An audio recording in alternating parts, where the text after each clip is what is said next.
Do you know how to safely remove the external hard disk or USB drive from your Windows computer so there is no data loss or no corruption of your external drive or USB drive?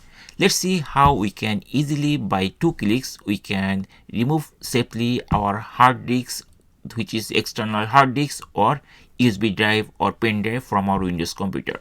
So here we see this is external hard disk and this is the main hard disk. These are also external hard disks. I'm going to safely remove this thing. You can also follow the same steps for USB drive also. So what you need to do, on your Windows you will find a small arrow like this. You just need to click here and very shortly you will see on USB type of icon is there.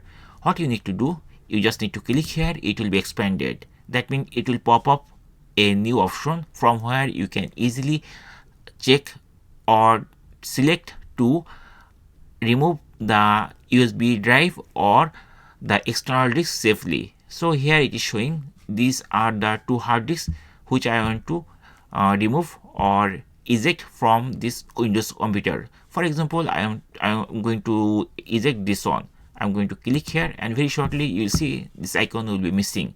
That means it's gone, and that's it. In this way we can easily remove or disconnect our external hard disk or USB drive safely.